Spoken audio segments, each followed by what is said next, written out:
Defensa de los derechos. En el derecho del primitivo, cada persona concedía justicia por sí misma, sin intervención pública. Posteriormente, se le pedía a un tercero que dirimiera el problema, como un árbitro o como un juez, adaptándose a la decisión como obligatoria. Práctica que fue adaptándose por su efecto de la costumbre. La organización judicial. Desde los primeros tiempos del derecho romano hasta la época de Diocleciano, la organización judicial romana se caracterizó por la intervención de dos clases de funcionarios en los procesos judiciales, como lo son los magistrados y los jueces. Los magistrados, se dice que era la institución de los magistrados romanos. Varió según las distintas épocas generalmente, si bien había separación de funciones administrativas y judiciales. No había una verdadera separación de órganos en cuanto se refería a los magistrados en sí. En los primeros tiempos los magistrados eran los reyes mismos. Los jueces. En las instituciones de los jueces se puede observar un principio de separación, no solo de funciones administrativas y judiciales, sino también de órganos, por cuanto la única función de los jueces era desarrollar los procesos judiciales que a ellos llegase a dictar una sentencia. Procedimiento de las leyes acción. Este proceso se desarrolla en dos fases. La primera es donde las partes exponen sus pretensiones y la segunda es donde el juez dirime las diferencias y dicta una sentencia. A su vez, estas se distinguen por 5 acciones. 3 tienen por objeto el reconocimiento por el demandado de un derecho del demandante y las otras ejecutar una obligación a la cual el demandado se niega. Una de las más importantes es la legis actus per sacramentum, que esta característica es una de las más destacadas, ya que es la apuesta que hacen las partes y que tiene valor de carácter sagrado. ¿Qué es el procedimiento formulario? Un procedimiento formulario no es más que un procedimiento escrito. Este surge con la finalidad de llenar las lagunas que las acciones de la ley van dejando. Se constituye en 3 fases. La primera es ante el magistrado, seguida por la fase ante el juez y por último la ejecución de sentencia. La primera es donde las partes están de acuerdo en la redacción de la fórmula, de manera que le dan la facultad al juez de que absuelva o condene al demandado. La segunda, la fase ante el juez, es donde los litigantes han designado al juez y han intervenido activamente en la redacción de la fórmula, asumiendo obligatoriamente su decisión.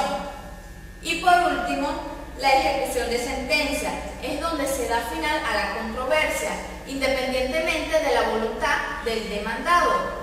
Si éste está de acuerdo o no, deberá cumplir obligatoriamente la decisión que ha tomado el juez.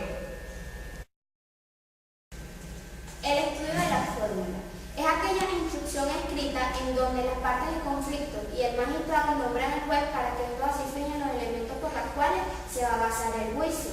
Esta se divide en partes principales y partes accesorias. Las partes principales están el nombramiento del juez, que es cuando el magistrado nombra al juez para que éste absorba y condene los hechos alegados. La demonstratio, que es aquella facultad que se le da al juez para que tome en cuenta los hechos o derechos de lo que se alega. La intentio, que es aquella hipótesis afirmada por el demandante y si esto se aprueba se da lugar a la condena del demandado. La condenatio es aquella potestad del juez de condenar o absorber al reo, según lo que se pretende en la intentio. La audiocatio es aquella autorización que se le da al juez para que éste atribuya a las partes la cuota que le corresponde dentro de la comunidad a la hora de dividirse. Y la parte accesoria está en la exceptio, que es aquella acción que tiene el demandado de oponerse a la acción del demandante. La replicatio es aquella que introduce el demandante en la fórmula para desvirtuar lo que se han incluido dentro del exceptio. Y la prescriptio es aquellas que eran establecidas por el demandado a efectos de que el juez se pronunciara por otro cierto hecho. Negación de la fórmula. Existía la negación de dicha fórmula cuando no estaba sancionada la pretensión del actor en derecho civil y el pretoriano. Al igual, cuando siendo necesario el juramento, el demandado se negaba a presentarlo. Clase: indicium legitimum. Es aquella que se realiza dentro de Roma ante un juez único y entre ciudadanos. Si falta alguna de estas condiciones, el juicio se funda en los magistrados. Indicium imperium continui. Era aquella instancia que tenía por base el imperio de los magistrados.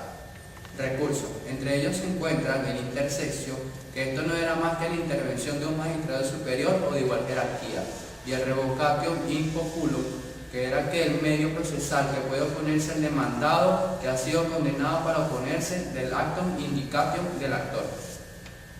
El id integrum restitutum solo procedía en casos excepcionales. Mediante este recurso puede anularse la sentencia con solo estos actos jurídicos, como por ejemplo la falta de capacidad de una o de varias partes y la infracción al principio de la bilateralidad de la audiencia. Procedimiento extraordinario. Se caracterizaba no por la intervención de un juez privado, sino por la designación de un juez designado por el emperador. Desarrollo de los procesos se divide a su vez en la citación.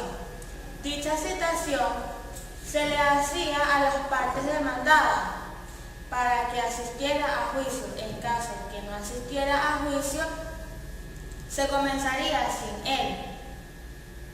Proceso propiamente dicho. Es aquello donde los juicios eran orales y en donde las partes exponían las pruebas al juez. Sentencia. Se dicta por escrito y era leído por las partes. En audiencias públicas, la sentencia no necesariamente tenía que ser peculiar, sino era una obligación de entregar algo o hacer determinadas actividades. Apelación. Se realizaba ante el mismo tribunal que ha dictado la sentencia. La acción es el derecho que asiste a una persona para demandar judicialmente lo que le corresponde. La acción se clasifica en civil, eran de derecho civil; honorarias, eran de derecho pretoriano; de derecho estricto. El juez no podía apartarse de las normas legales y sancionaba obligaciones unilaterales. El arbitrario. El juez trataba de obtener una mediación por medio de un arreglo. La acción se extingue por la transacción, que es un acuerdo entre las partes. La sentencia era la que dictaba el juez. La muerte extinguía la acción y la prescripción. No se ejercía el derecho por un tiempo y el mismo se extinguía. La excepción es un medio de fondo y forma por el cual el demandado opone resistencia a la demanda del actor.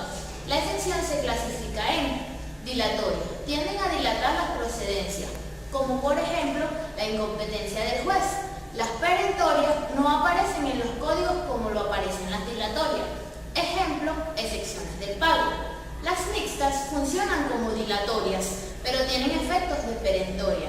Y con esto concluimos la explicación de dichos temas.